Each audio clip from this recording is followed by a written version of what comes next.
Você sabia que, segundo a Organização Mundial da Saúde, uma em cada 5 meninas e um em cada 13 meninos sofrem algum tipo de abuso sexual antes dos 18 anos? Esses números são alarmantes, sim, são alarmantes e preocupantes, e precisamos falar muito sobre esse tema de educação sexual. Você está no podcast Conversa de Pai. Eu sou o Rodrigo Serafim. Aqui no podcast você tem conversas diretas, descomplicadas, para ajudar você, pai, mãe, educador, cuidador, em novos caminhos, novas possibilidades para uma educação mais respeitosa. Estou aqui com ela, que é graduada em Direito. Estamos aqui com uma advogada. Olha só, hein, que responsabilidade. Formanda na pós-ESEPAS de Educação Sexual, Emocional e Prevenção ao Abuso Sexual. Especialista em marketing digital, casada com Átalo há 17 anos e hoje é educadora sexual. Estou aqui com Cris Arcuri. Olá, que satisfação estar aqui, muito bom, muito obrigada pelo Bem-vinda. convite. Não, foi assim um convite que a gente se conheceu lá Nossa, foi uma delícia, Foi em né? segundos que a gente marcou Foi. esse rolê aqui, né? Foi muito legal, muito bacana, né, o network, né? O network nesses eventos. Eu gosto muito de falar sobre o propósito, quando o propósito eles nos movem, nos conectam. O meu propósito é ajudar os pais Sim. em novas possibilidades, novos caminhos. O que isso quer dizer? Que eu não estou falando para os pais o que eles estão fazendo de errado. Na verdade, estou dando novas possibilidades para que eles encontrem aí uma conexão muito mais profunda com seus filhos. Qual é o seu propósito, Cris? Meu propósito é ajudar as pessoas a se tornarem cada vez melhores, porque quando a gente fala em educação sexual, as pessoas já imaginam se tornarem reis da intimidade, né? Reis do sexo. E a educação sexual é muito mais ampla, né? Um conceito ligado à sexualidade, que não é sinônimo de sexo, né? Porque as pessoas adoram falar que sexualidade e sexo é a mesma coisa. Não, e acho que é um desconhecimento que traz essas... Eu na verdade, Rodrigo, eu acredito que seja tabu. Tabu? Porque quando a pessoa fala sexo, nossa, aquilo soa, né? Como, nossa, que coisa, perversão. E não, né? Todo mundo veio através do sexo, né? Para essa vida, ou não, né? Que a gente tem a parte de fertilização, enfim, mas a grande parte veio. E é uma coisa natural na vida do ser humano. Então, meu propósito é levar informação de qualidade, para que as pessoas tenham uma vida mais leve relacionada à educação sexual, sim. E educação sexual é muito sobre prevenção também, Total, né? prevenção total. A gente está falando, né? Você começou já falando sobre os números, e os números são alarmantes, tanto é que eu estou criando o meu projeto. O meu projeto vai se chamar Agora, focado em prevenção ao abuso sexual para crianças e adolescentes. Por que agora? Porque não dá mais para deixar para depois. Tem que ser agora falar sobre isso, tem que ser agora educar as pessoas para falar sobre a prevenção. Porque eu tenho uma frase que, inclusive, foi a Leiliane que falou em vários momentos do curso que eu fiz, né, o Master ESEPAS, que cada criança abusada, cada adolescente abusado é uma falha social. Concordo. E é realmente uma falha social, por quê? Porque a pessoa não teve uma conversa assertiva para orientar, para alarmar, para cuidar melhor dessa criança, desse adolescente, sobre intimidade, sobre rede social, sobre esse mundo que a gente vive e aonde estão os maiores abusadores? Na internet. E as pessoas não param para pensar nisso. Eu mesmo, que eu não tenho filhos, né? E aí eu começo a conviver mais com os sobrinhos, agora tem a sobrinha neta de 4 anos, e aí você começa a dar uma segurada em celular. E aí a minha irmã, que é pediatra, falando, não, por causa dos jogos. Eu falei, jogos? Eu nunca tinha parado para pensar que os abusadores podem estar em jogos. Sim, é uma porta, né? E talvez esse seu propósito, ele despertou por uma questão talvez sua de uma não aceitação por essa questão da vulnerabilidade dessas crianças ou das pessoas que sofrem abuso. Por que você virou educadora sexual? Me conta. Então, eu morei na Bahia há quase 15 anos. Quando eu cheguei na Bahia, eu comecei a conversar, né, conhecer as pessoas, e eu sentia que os relacionamentos das pessoas eram muito rasos. As pessoas eram muito inseguras, principalmente as mulheres. E aí você começa a estudar, você começa até a ver a forma como o nordestino fala. O nordestino, ele fala totalmente no imperativo. Vá, faça. e que vem do coronelismo. Que aí eu fui estudar um pouco, né, sobre a história da região. Coronelismo, né, os coroné, faça, vá. E é o jeito do nordestino falar. E que também tem muito do machismo, né? Esse machismo estrutural, enraizado. E aí as mulheres têm uma fragilidade muito grande, uma insegurança muito grande. E eu falei, não, gente, eu preciso começar a estudar, preciso começar a fazer alguma coisa para essas pessoas, porque não que eu seja muito livre, liberta, mas eu tive, graças a Deus, uma educação boa, no sentido de autoestima, né, fortalecida. Tive pais e irmãos que sempre estiveram na minha educação, que me deram, né, um caminho mais forte. E acho que a faculdade, acho não, né? Eu acredito que a faculdade de Direito é um lugar que me trouxe muito o meu lado de justiça. Então, quando a gente fala em ajudar o próximo, de ter o propósito de tirar essas crianças, né, desse buraco e levar para a prevenção, eu acho que é o meu lado de ser mais justa, né? Porque a nossa base são as crianças e os adolescentes. Aí eu te pergunto, o que estamos fazendo para termos uma sociedade mais saudável? Porque cada vez mais a gente se depara com problemas. E principalmente problemas vindo da internet, né? Do uso sem limite das redes sociais, enfim, de tudo isso, dos jogos eletrônicos. E aí você para pensar, e o que estão fazendo pela segurança dessas crianças? Porque os números só aumentam. Verdade. Né? Eu tenho até um outro número, que é da segurança pública, se eu não me engano, acho que é de 2023, ela é bem recente. A cada 6 minutos, uma mulher é estuprada no Brasil. Uau. Dessas mulheres, 63% são crianças de 6 a 13 anos de idade e são crianças pretas, né? Mulheres. Então, a gente está aqui há quantos minutos, gente? A gente está aqui conversando? 7, 8, pois quase. Então, 6 mulheres foram estupradas. Meu Deus. Sabe? Então, assim, é muito surreal, né? Não, minto. A cada 6 minutos, uma pessoa é estuprada. Então, é muito surreal. Né? Então, é muito preocupante. E são crianças. E como você acha que nós podemos... Porque, assim, eu tenho 2 filhas. E eu sempre penso em como eu posso protegê-las. Eu já entendi que educação é o melhor caminho.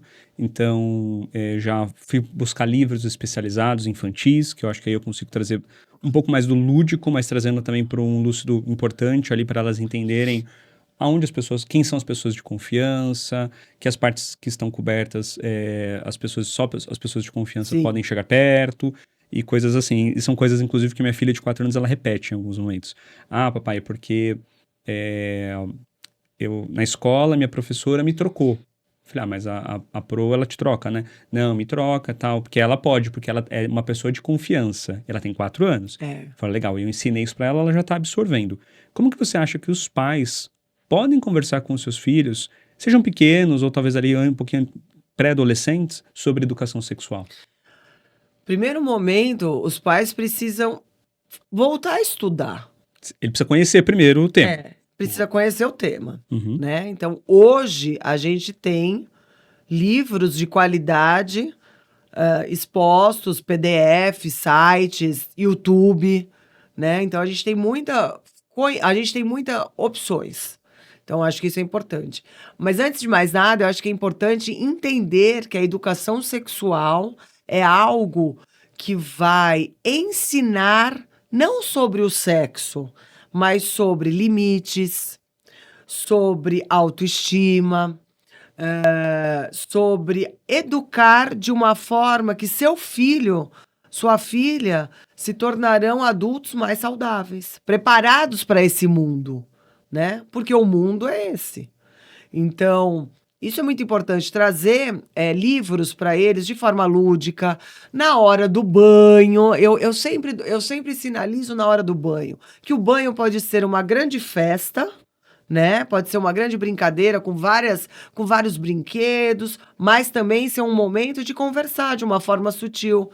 Como que é o nome das partezinhas? Vamos brincar de acertar os nomes. Esse daqui, que é? O nariz. Esse daqui, que é? O olho. Isso daqui, que é? Ah, é o mamilo. Ah, e esse daqui? É o bumbum, bumbum. Muito bem. Uhum. E esse daqui? Ah, esse daqui é a minha vulva. Mas você dá um nome do quê? Ah, mamãe, aqui em casa a gente brinca de pepeca. Ok. Pode ter apelidos, mas tem que ensinar o nome correto. Por quê? Porque o principal pilar entre pais e crianças é o quê? Honestidade. É. Porque na infância, né? Você está educando com 4 anos, é a base, né? Então, do 0 aos 6 anos de idade, essa base. Por quê? Porque depois, essa criança vai começar a ter as influências externas. Ela vai começar a ser alfabetizada, ela vai bater o olho e vai ler uma coisa rápida, ela vai ter acesso à informação rápida. E aí, se nessa informação ela vê o quê? A minha parte íntima se chama vulva e minha mãe nunca me contou. Por que ela nunca me contou? Porque semente de falar que o nariz como que é? Nariz. Orelha, orelha. É. Boca, boca. Por que esse aqui intimamente? Por quê, né? Porque tem esse tabu relacionado ao sexo. Nossa, esse tabu, ele vem, acho que é histórico, né? É histórico. Porque, por exemplo, na minha casa... Eu brinco que falo que tá no nosso DNA. Tá no DNA, e eu não sei... Assim, eu entendo que existem questões complexas. Porque, por exemplo, como que você consegue hoje falar sobre sexualidade com pessoas tão diferentes, independente da idade ou independente da religião?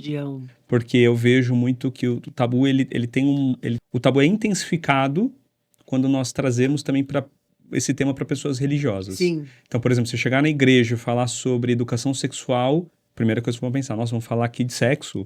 Não, a gente vai falar sobre educação sexual. E o sexo tá lá dentro. Sim, ele tá lá dentro. Mas é um dos aspectos. A gente tá falando, você falou de coisas tão legais aqui, sobre limites, sobre autoestima, sobre autorrespeito, respeitar meu corpo. Importante. Como que você faz isso hoje? Rodrigo, eu sempre tive uma linguagem muito tranquila, leve, da forma como a gente está conversando. Eu sempre falo assim, acaba sendo uma roda de conversa, que eu dou a oportunidade para todos estarem dentro dela. Porque se eu chego de uma forma, muito que eu brinco, assim, muito mediquês, né? Começo a usar os termos, né? Esses termos mais médicos. Eu venho da graduação de Direito, que vem o juridiquês, né? Conversar. Ninguém vai te entender. Então você tem que ir, a tua informação tem que chegar para todos. Por quê? Porque o problema não tem classe social, o problema não tem diferença de formação acadêmica, né? Mais graduados, mais pós-graduados. O problema é para todos, né? Então, tem que chegar em todos os lugares. Então, de uma forma clara, de uma forma mais... Até pode ser uma forma mais coloquial, né? Mas que todos entendam. Então, quando na Bahia... A Bahia é um estado muito religioso, né? Muito religioso, onde as pessoas casam mais cedo, que eu trabalhei muito com entretenimento para chá de lingerie, né? Que foi uma forma muito bacana de eu levar minha informação para grupos de mulheres. Então eu chegava nas festas, né? Porque o chá de lingerie é a festa, é a despedida de solteira, né? Das mulheres. Mulheres de 20 anos, 21 anos, e não é porque estavam grávidas, eram a opção. E muitas eram religiosas. Então você percebe que a Bahia era um estado muito religioso, e religioso totalmente diversificado. Porque você tem o candomblé, você tem a umbanda, você tem o espiritismo, você tem o catolicismo, você tem a parte dos evangélicos, então assim, todos. E eu consegui transitar muito bem. Por quê? Porque eu levava de uma forma clara. Então as pessoas se sentiam seguras em me perguntar e me levar para uma igreja. Porque eu não deturpava, eu não falava baixaria. Porque para você falar sobre sexo, sobre intimidade, sobre relacionamento, você não precisa falar baixaria.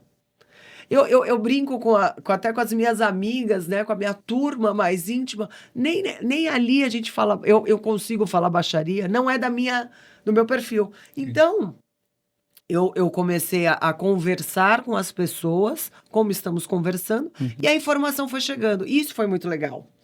Porque na igreja, você vê, né? Os evangélicos, eles têm a crença, né, de não ter a relação antes do casamento. E as pessoas tinham dúvidas. O que eu faço? O que eu não faço? Eu uso lubrificante, não uso lubrificante. O que eu faço, Cris? Então, a gente falava abertamente. Então, era muito bacana que as pessoas se sentiam mais seguras e eu falava, segura a ansiedade. Tudo vai dar certo. E não fiquem um cobrando do outro, né? Porque os dois estão num momento de equiparação ali. Porque os dois não tinham tido relação, né? Isso no casamento hétero. Você acha que a falta de conhecimento é um dos motivos pelos altos índices de abuso sexual que nós temos? Eu acho que o grande problema do abuso sexual é o machismo. As pessoas. Tem gente que não gosta nem de falar sobre machismo e feminismo, porque deturpa, né? Inverte todos os conceitos. Mas o machismo é uma coisa que gera agressividade desnecessária, gera uma forma de se colocar e uma educação errada, principalmente para o sexo. Então você vê a sexualidade feminina, né? Sobre a anatomia feminina. Aí entrando na parte, né, de educação sexual anatômica. A mulher, ela tem um órgão exclusivo do prazer, que é o clitóris.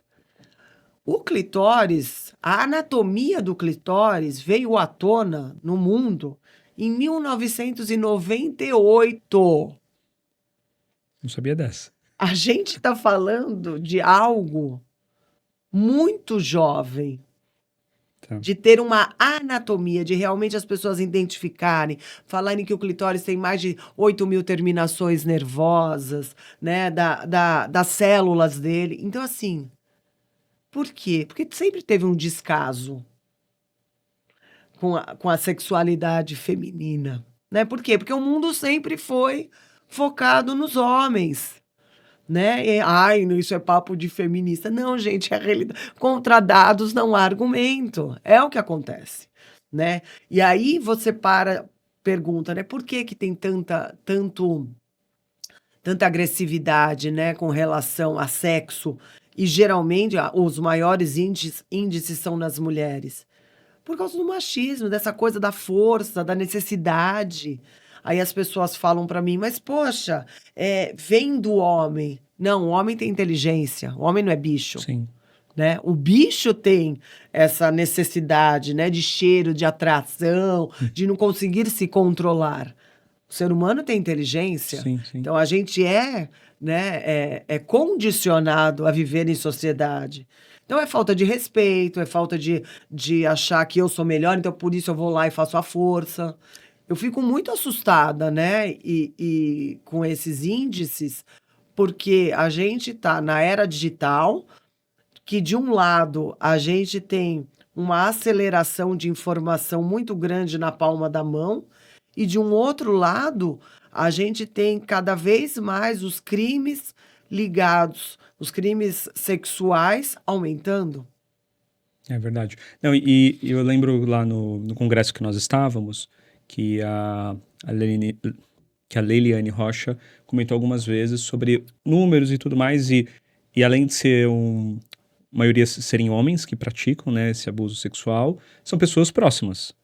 Né? Fora, você falou lá no começo, fora a internet, que é outro tipo de abuso, mas que existe também. Mas que são pessoas próximas. Eu não sei, assim, eu fico sempre pensando, e aí eu vou refletindo, né, sobre... Como pode, né? Eu falei, como que pode? Aí eu lembro de histórias, as meninas contando lá no momento do almoço, de histórias, assim, horríveis. De o pai se trancar com os filhos no quarto e a mãe não poder entrar, que ele tranca. Mas se a filha abrisse a porta e saísse correndo, ele batia na mãe no dia seguinte e falava pra filha que era culpa dela. Então, e aí sabe coisas assim? Então, mas você deu um exemplo que você visualiza o machismo? Nossa, sim, visualizo. Entendeu? Visualizo. É total. E provavelmente esse homem... a mulher tem o medo, né? E é o medo, eu ia falar isso agora. A mulher tem o medo e o homem, provavelmente, ele foi abusado. Você acredita nisso também, nessa repetição de ciclos? Repetição, eu também, eu acredito. Eu acredito nessa repetição de ciclos, mas eu acredito demais na forma como as pessoas foram educadas e nas crenças que levam aquilo para outras gerações. Porque uma mulher dessa tem medo do marido, vê a criança sendo abusada e não tem coragem de sair do ciclo. E às vezes, E eu não estou julgando, que fique bem claro aqui que eu não estou julgando. Mas aí a pessoa, ela tem tanto medo É do medo. que pode acontecer com ela e de toda a situação, assim, e a gente fala muito da situação econômica que ela vive. Sim, às Porque vezes. ela tem um lar, Sim. né? Geralmente, o que acontece, ela não trabalha, ela, né, é sustentada pelo Foi pai. exatamente o caso da pessoa que estava contando pra nós. Então, E aí eu não tava nessa roda. não tava. Era o pai se trancava com os filhos. Aí de manhã ele trocava os lençóis. Aí eu falei, meu Deus. Aí eu falei, mas e aí? Ah, depois a gente conseguiu, ela falando, né? A gente conseguiu tirar esse pai de casa, mas a casa é dele. E ele não deixa vender. Ela coloca a placa de vende-se, porque qual a ideia? Vender e ela comprar algo pra morar com os filhos e ele se vira. Ela coloca a placa de vende-se na porta, no dia seguinte ele vai lá e tira. Aí ele começou a fazer todo um trabalho político pra falar pra família que ela tava maluca, que... né? Mas assim, gente, A manipulação, a persuasão. eu vou falar né? uma coisa Vai sendo aqui. repetitivo, repetido isso. Eu vou falar uma coisa aqui pra essa câmera aqui. Se você desconfia, denuncie. É. Não existe possibilidade no mundo, qualquer tipo de desconfiança, asterisco 100, ligue e denuncie. Não é nosso papel investigar, porque nós não somos os policiais. Mas nós temos que denunciar. Quanto mais pessoas tiverem, por quê? Eu lembrei de um número que a Leiliane falou. Que apenas 10% é denunciado. E se eu não me engano, o número que aconteceu ano passado, o número apurado era 80 mil casos. Alguma coisa assim.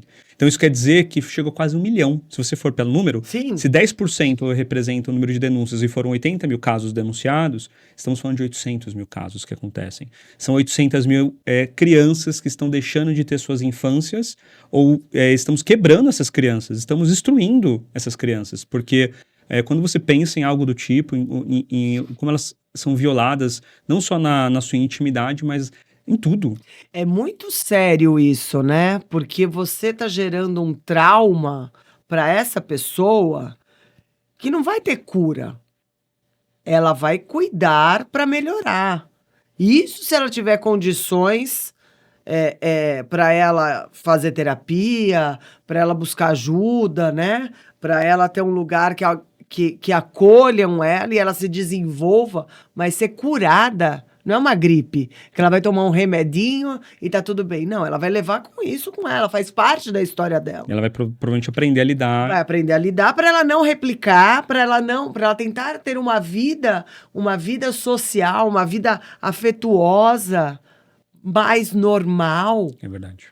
Né? A gente teve vários exemplos no congresso que a gente participou e que foi lá que nos conhecemos, vários momentos de eu ficar muito emocionada de ver mulheres subindo naquele palco e falando que foram abusadas e que depois de muito tempo conseguem estar ali na frente de 300 pessoas falando.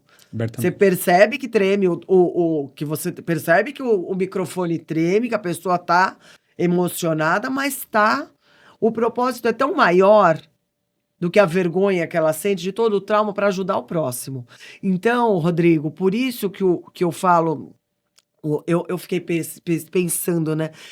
Porque eu vou criar o projeto, né? Eu tô criando o projeto para levar para as escolas, levar para as prefeituras de educação sexual, emocional e prevenção ao abuso, mas eu precisava de um nome. E fiquei pensando e pensava, e montava a palavra e tal. Aí eu acordei um dia e falei, agora. Tem que ser agora. E é isso. Então, o projeto agora é o que vai cuidar da prevenção pro abuso sexual, porque não dá mais para esperar. Tem que ser agora. E como é que vai ser esse projeto agora? Então, a gente vai... Você vai falar pra gente agora? Eu vou falar agora, porque não dá mais para esperar. Tá louca, né? Não dá mais pra esperar. Então, tem que levar agora. O projeto agora, ele vai capacitar profissionais que atuam com crianças e adolescentes. Então, levar para as escolas, levar para as prefeituras, levar para os bairros. Então, a gente está se articulando, né, para conversar com as secretarias de ensino, Secretaria de Direitos Humanos, toda essa parte de cidadania, de infância e juventude para levar.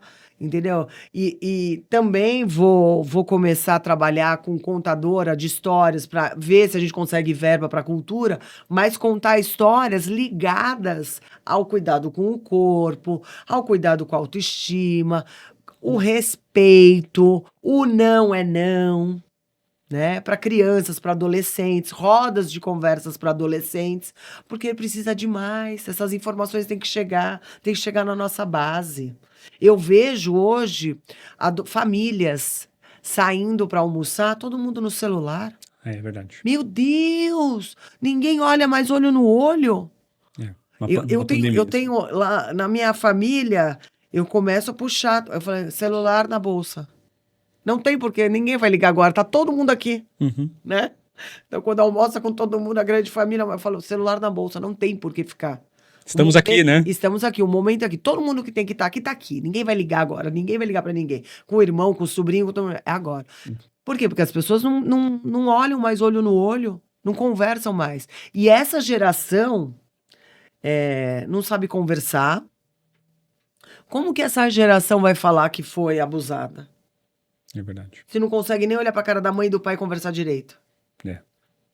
É porque... É uma construção. Isso que eu ia falar, uma construção, se você não constrói essa via, né, essa estrada, as crianças, ou melhor, os adolescentes não saberão andar por essa estrada, ou vai ser uma estrada cheia de buraco. Mas o que eu vejo é que a gente tá num nível que a gente vai ter que fazer uma reforma. Concordo. Porque já foi construído errado. E eu não tô aqui pra falar que tá errado, que não tá, mas pra orientar, na verdade eu tô assim, pra falar que tá errada, né? Tanto é que a gente tá vendo todo o movimento da parte política de estabelecer regras contra celular nas escolas. Sim, Porque chegou no limite. verdade. Chegou no limite. Então a gente vai ter que fazer uma reforma na forma de educar e nos laços. Eu fico pensando, quais são as tradições hoje das famílias? Antigamente todo mundo almoçava em volta de uma mesa. Olha, eu já bati no microfone. Né? Todo mundo almoçava em volta de uma mesa. Pra quê? Pra ter um momento de todo mundo se conectar. Uhum. De conversar, de entender como que foi o dia de cada um, de contar uma história. Não tem mais isso. Eu lembro que na minha época, todo mundo, domingo, ia almoçar na casa dos meus pais, né? Porque eu tenho meus irmãos mais velhos, então levava uns sobrinhos, mas eu era mais nova. Então todo mundo se conectava. Depois todo mundo ia pra sala, colocava o videocassete, ou Faustão, alguma coisa. Ou tava na época de, agora tem videolocadora. Vamos todo mundo assistir um vídeo juntos.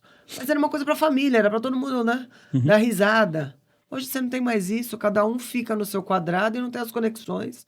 Então, por isso que eu falo que vai ser preciso fazer uma reforma para se reconectar. Sim. E para daí começar a ter uma conversa assertiva sobre tudo no mundo, principalmente sobre a prevenção. E como você acha que uma educação sexual pode transformar a vida dessas pessoas? E eu queria que você pensasse também como a escola também, ela pode ser um dos pilares para esse movimento. Porque, por exemplo, lá na escola Colegari, que é a escola no qual eu sou cofundador, junto com a Marina, que é a nossa diretora, nós falamos que educação sexual ela começa no berçário. Então, desde o momento inicial, as crianças saberão sobre as partes do corpo, saberão falar sobre limites e tudo isso que nós já falamos aqui. Mas eu queria te ouvir. Você, como uma especialista de educação sexual, o que você acha disso?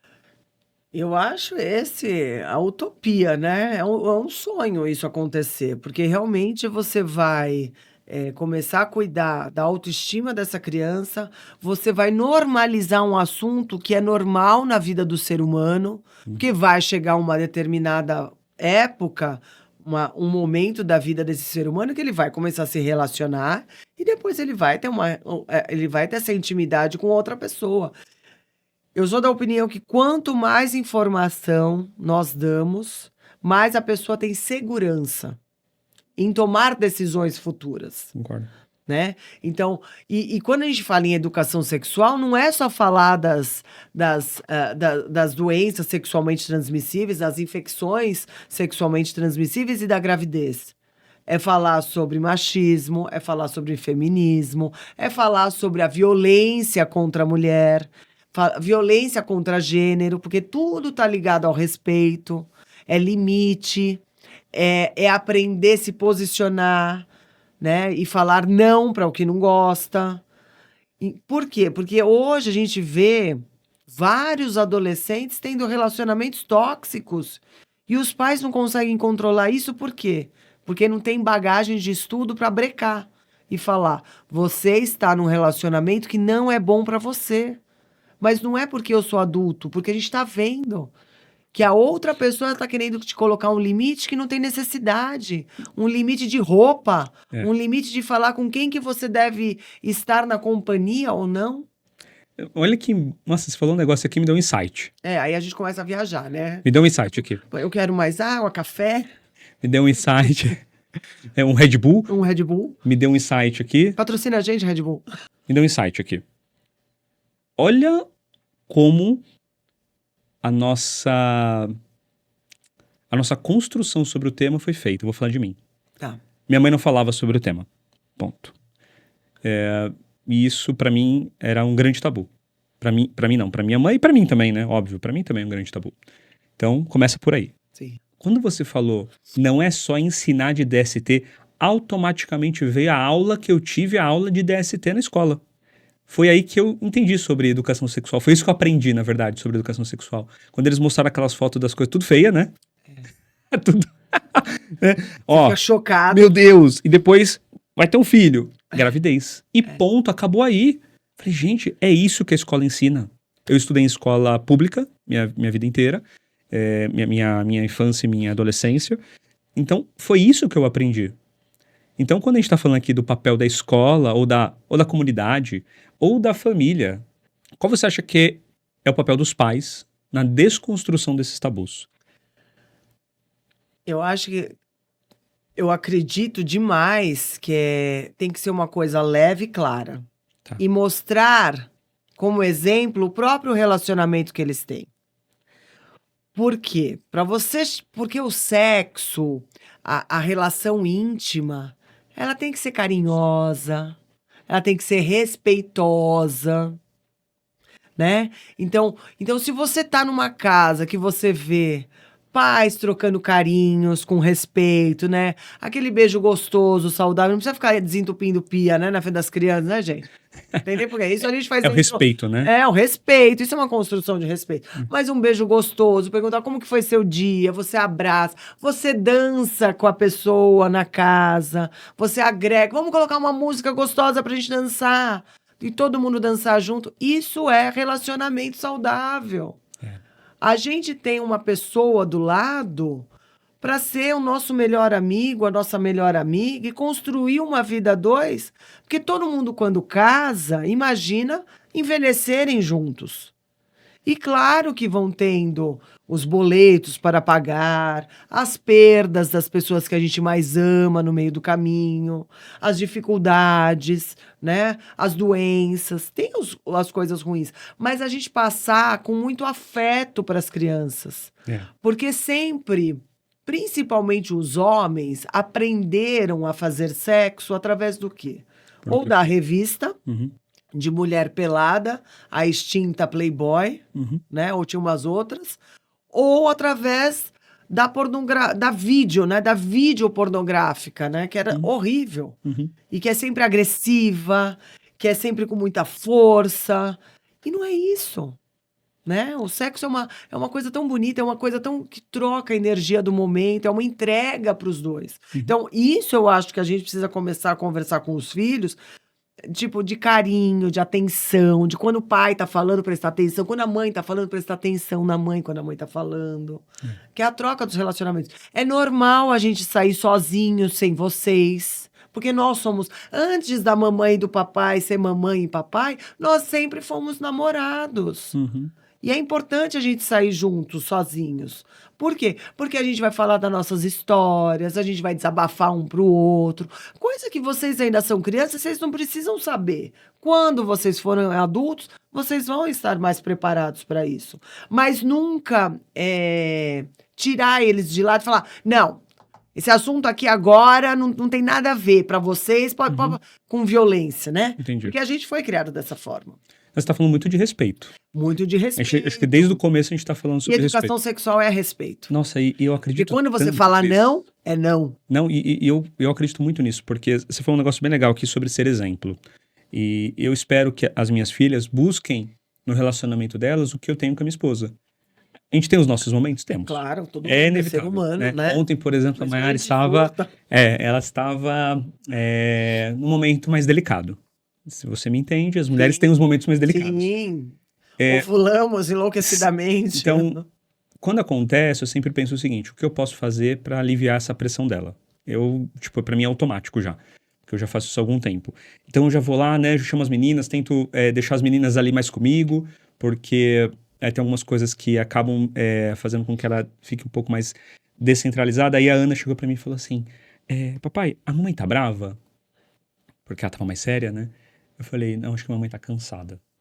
Mas tá tudo bem. Às vezes a gente fica cansado, é normal ficar cansado. É normal a gente ficar um pouco mais quieto. Ah, tá bom, eu achei que era alguma coisa, alguma outra coisa. E é legal isso, porque você vai trazendo a percepção. Você falou sobre o conhecimento, e eu acredito muito nisso, que a base hoje de tudo que nós fazemos é o autoconhecimento, é o conhecimento sobre o tema. A gente estava até falando um pouquinho antes aqui de começar, né? Sobre conhecer algumas histórias, nos faz ter outros modos que a gente vê aquilo. Então eu acho que a educação sexual ela ficou tão distante, que todo mundo só conectava isso ao sexo, que as pessoas não falavam, mas você tá falando muito de respeito, de respeitar o outro, de ter um momento de carinho. E não é e às vezes essa educação sexual, eu aprendi que sexualidade é energia, é vitalidade. E essa vitalidade, ela precisa existir nas nossas relações. Seja num bate-papo no podcast, seja, sabe, uma troca. A gente tá falando de propósito, a gente tá falando de uma coisa super séria aqui. Super sério. É um assunto que a gente tem que falar cada vez mais. Mas como que a gente fala sobre isso e as pessoas falam... Legal, eu vou anotar ali que o Rodrigo falou asterisco 100, eu tenho sim uma suspeita, eu vou denunciar. Gente, é isso, é conhecimento. É conhecimento. E atrás da informação de qualidade, a informação verdadeira. Perfeito. Entendeu? Porque a gente estava até conversando aqui antes. Hoje a gente vive num momento que tudo são conversas rasas, né? Vídeo de 15 segundos, passa, né? Já aprendi sobre tudo, né? 15 segundos. Você é especialista em marketing digital. Nossa Se o Reels senhora. não tiver 8 segundos ali de atração, pronto. Esquece, não assiste o resto. Não, e eu tenho uma dificuldade danada, porque eu falo pra caramba, tá percebendo, né? Falo pra caramba. Tamo junto. E aí eu falo assim, tem que fazer em 8 segundos. Eu falo, não vou fazer nada em 8 segundos, porque não dá pra fazer. Então, assim... procurar informação, ir lá na fonte, ver o que realmente está falando, antes de reencaminhar essa mensagem, né? Muito bom isso. Nossa senhora, gente, é um tal de reencaminhar e joga no grupo da família e já gera polêmica. Aí sempre tem alguém que fala, isso é fake news. Não tem? Sempre tem alguém que vai lá e fala, gente, por favor, isso aqui não é a verdade. A pessoa já complicou. Então, aí, no episódio 30, nós recebemos aqui a Sheili Calef, incrível. Nossa, incrível. E ela falou muito sobre essa questão de você, de fato, buscar as fontes, principalmente em assuntos que são sensíveis.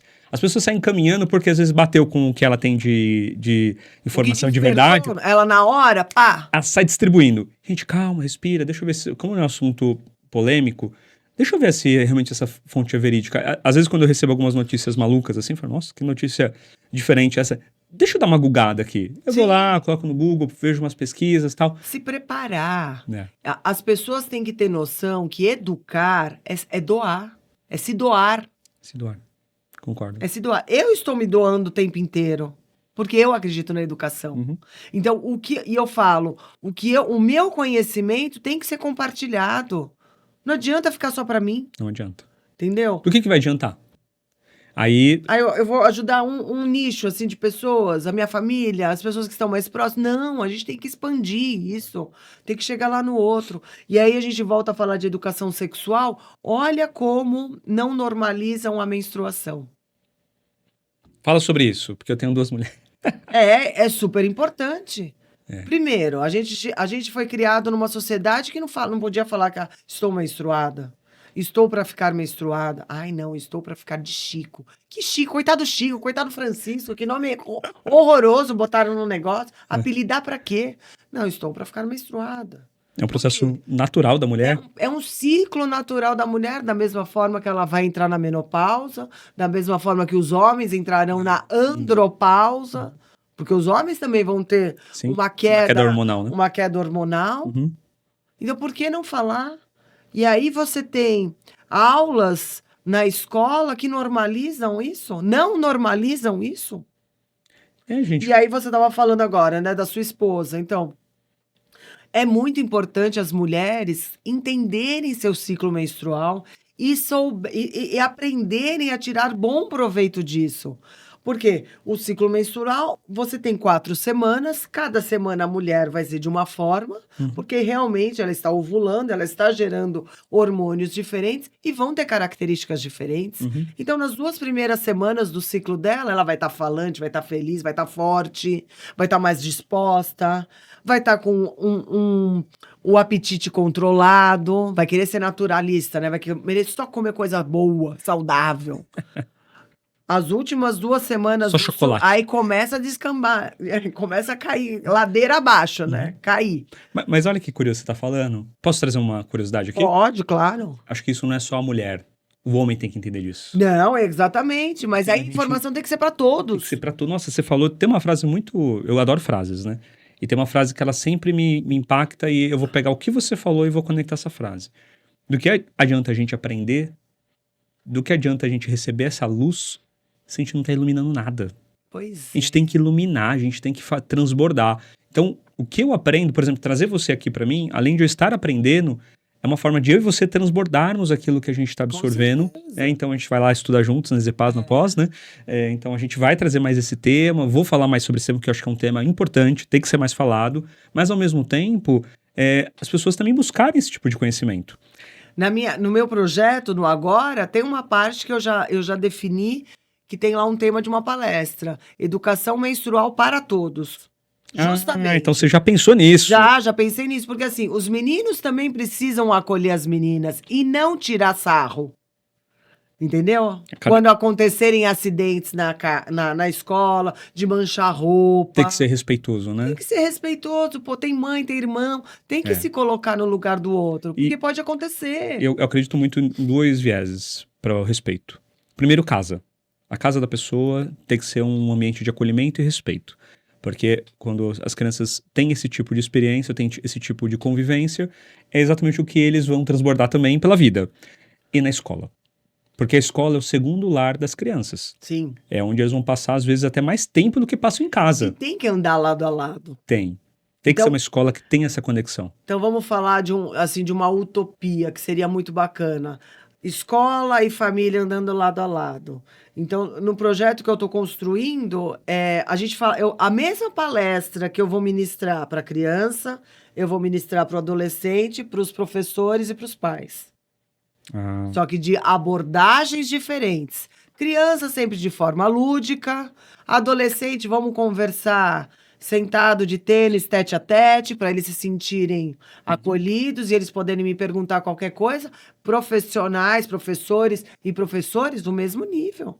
Tem que estar todo mundo alinhado. Tem que estar todo mundo sabendo o que acontece. Concordo. Só que hoje a gente sabe que não é assim. Não é. Joga lá na escola. Problema, vai falar de sexo. Vê lá na escola o que eles vão falar. A escola tem que ser um ambiente de acolhimento. A escola tem que ser de acolhimento. Mas ela tem que acolher e, ao meu ver, ela tem que identificar que alguma coisa está muito errada. E alertar.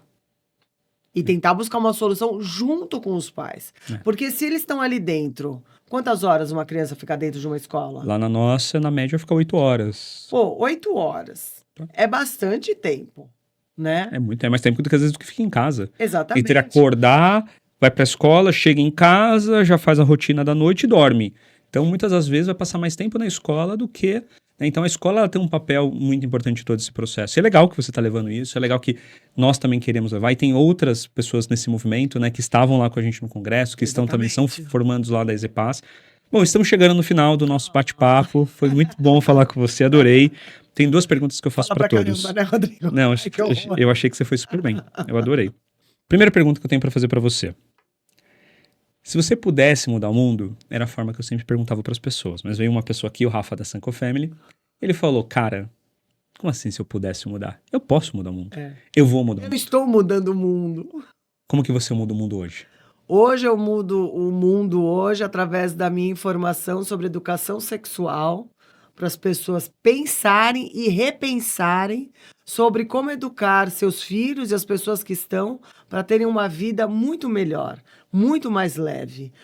Adultos muito mais bem resolvidos, seguros, para aprender a falar não quando você precisar. Porque o não é libertador. É mesmo. Eu tenho um pouco de dificuldade de aprender ainda a falar não, mas eu tô aprendendo. Quando a gente fala uns assim que você fala, nossa, que legal. Que bom, né? Que bom, que sensação boa, né? Não quero, não gosto. Tem um livro que chama Pode Parar. Não sei se você já viu esse, é de educação sexual, é um livro conectado com ensinamentos para crianças, e é legal porque ele ensina o não. Que legal. Não, aqui você não mexe. Então a gente tava falando de limites, né? Sim. De respeito. E o não, ensinar a falar não No episódio 18, nossa, tem que ficar lembrando os números desse episódio aqui, com a Mari Martson. Ela é educadora parental e ela falou sobre autenticidade. E ela falou de quanto é importante nós ajudarmos e mostrarmos para os nossos filhos o quanto é importante a gente acolher esse não deles. Sim. E não é um acolhimento de falar, pô, essa criança só fala não. Tá, que bom que ele fala não. Mas por que ele tá falando não? Para o que ele está falando não? Então, isso é muito legal quando a gente tem essa conexão entre os pais e as crianças. Porque sem conexão, sem vínculo, quando tem a tela no meio, a gente não consegue chegar nisso, né? E minha última pergunta para você, o que é família para você? Eita, né? Essa é uma pergunta que a gente até se emociona. Família é amor, é a nossa raiz. Me emociono porque faz 1 ano que a minha mãe partiu. Então, assim, pai e mãe foram, né? Mas, cara, é tão especial a gente ter essa base fortalecida, essa base que te encoraja. Uhum. Que eu era uma criança que eu sempre fui muito falante. E até hoje, né, meus sobrinhos tiram sarro do tipo, ai meu Deus, lá vem a palestrante. Mas isso é um dom que eu ganhei e que fui sendo desenvolvida por causa do meu pai, que meu pai sempre falava, pode falar, sempre peça licença para conversar. Então, família, para mim, é o nosso núcleo, é amor, né? Eu fui muito acolhida, porque eu brinco que eu cheguei nos 45 do segundo tempo, porque eu tenho uma irmã de diferença de 18 anos e um irmão de diferença de 15. Nossa. E eu tive 2 mães e 2 pais. Então, família para mim é amor, né? E uma base bem fortalecida é muito importante para a gente realmente sermos adultos saudáveis, livres. Sabe? Livre de preconceito, livre de estereótipos que tentam colocar na gente. Então, família, para mim, é isso, é amor. Bom, meus sentimentos pela sua mãe. Sim. E, assim, é muito... que eu me emocionei mesmo de falar, tipo, família, que veio na minha cabeça toda a minha família, meu marido, né, e eu. Veio uma foto, né? Veio uma foto. Quando eu penso nisso, quando eu faço essa pergunta, esses dias eu fiz lá um post, que eu sempre pergunto isso pra todo mundo, pergunto desde a 2ª temporada, então há mais de 20 episódios eu pergunto isso pras pessoas, eu vi coisas muito diferentes.